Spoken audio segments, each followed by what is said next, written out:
I think my interests are all registered, not least the fact that, like my friend Noble Lord Wilson, I had the privilege of being governor of Hong Kong for 5 years, the greatest privilege I've ever had. The joint declaration incorporating one country, two systems was an extraordinarily clever, adept way of coping with an issue which was politically and morally difficult, both for China and for the United Kingdom. Morally difficult because for China, they knew that more than half the population of Hong Kong were refugees from the events in China under a communist regime. Morally difficult for Britain because it was pretty well our only colony that we weren't preparing for independence with democratic structures. When occasionally in the 60s and 70s, Britain talked about greater democracy in Hong Kong, Chinese officials, including, I think, famously Zhou Enlai, made it clear that they didn't want that. They didn't want that because it would give people in Hong Kong the idea that they were going to turn out something like Singapore one day, or Malaysia, an independent country. And moreover, it was always the Chinese government's position that the future of people in Hong Kong was nothing to do with the people of Hong Kong. It all had to be determined by the British and Chinese governments. Nevertheless, I think it's fair to say that for a dozen or more years after 1997, one country, two systems worked extraordinarily well.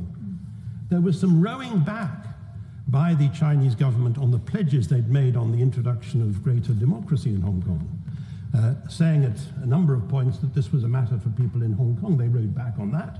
The Joint Liaison Office, their main point of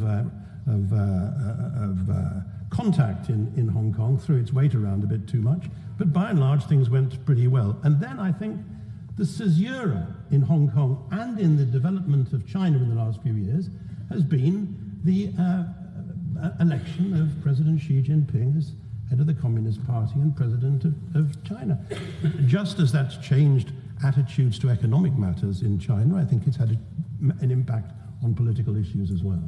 And certainly it's the case that there's been a tightening of Beijing's control over Hong Kong in the last few years. Now that's the backdrop to what has happened since the introduction, extraordinarily foolishly, of the extradition bill, which was seen not just by pro-democracy activists in Hong Kong, but by the business community as well, as an attempt to dismember the firewall between the rule of law in Hong Kong and whatever it is that passes for the law. I note what Noble Lord Alton had to say, what passes for the law in mainland China. So we had the huge demonstrations which began peacefully and unfortunately have developed a violent edge in the last few months. And bear in mind, this has been going on for 4 months now. I would commend to the House an extremely good article written in Asian Affairs by a retired Hong Kong police officer about what has happened in dealing with those demonstrations. First of all, he pointed out that starting with the demonstrations on the 12th of June, which were around the government buildings, the police began to target not just the people who were behaving violently, but a lot of those who were being perfectly peaceful. Secondly, we had the appalling affair in the MTR station and Chun Long in July, when it was plainly the case that triads and other gangsters were used in order to beat up demonstrators and try to help in the policing. All those issues and the broader economic and social issues justify establishing a commission of inquiry, and that's been pressed for some months, including by the former Chief Justice Andrew Lee and by others, and I do think it's the most sensible way forward. I implore the government to do that in Hong Kong. I implore those who are demonstrating to recognize that they play into the hands of the Communist Party when they're violent, but you have to understand that when you say to them, you'll lose the moral high ground if you behave violently, they say, if we're on the moral high ground, who's going to be there with us? Who's going to be talking to us? Because nobody does address them. Nobody does try to form some sort of consensus with them. So and they're also, of course, extremely critical of the way that the demonstrations have been policed, which hasn't been the greatest example of what used to be, I think, and I hope still will be, the behavior of a great Asian police force. I just want to say three things finally. First of all, I implore not just the demonstrators to give up any violence. I implore Beijing to give the government in Hong Kong, whether it's Carrie Lam or anybody else, the elbow room to actually make some accommodations with the demonstrators. Secondly, I implore the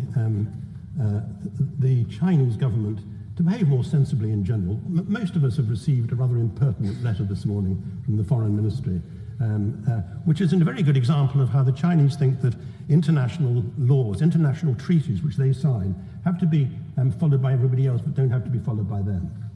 Lastly, I refer to the Foreign Minister saying all this is being whipped up by the CIA and foreign forces. It's always a weakness of authoritarian regimes that they don't understand what's actually happening below, and that always causes difficulty. One final point. I'm sorry to have gone on slightly longer than I should have done. One final point. In 2016, I was in Hong Kong and made a speech saying I'd always support the movements for democracy, but I was totally against any efforts to campaign for independence for Hong Kong, because it was not going to happen, and it would be immoral of me to support that. And Joshua Wong and others said, would you go along and talk to students and say exactly the same thing? And I went and addressed 700 students in Hong Kong University and made those same points. I did the same the following year. In between time, nobody from the government had talked to them. And at the end of that first session, the student said to me, well, it's all very well, Mr. Patten, Governor Patten, you coming along and making those sort of remarks. All very well you doing that. But he said, what happens if the Chinese do continue to squeeze us? What will the rest of the world do? What will you do in Britain? What will the United States do? What will Europe do? What will you do personally? It's a very good question.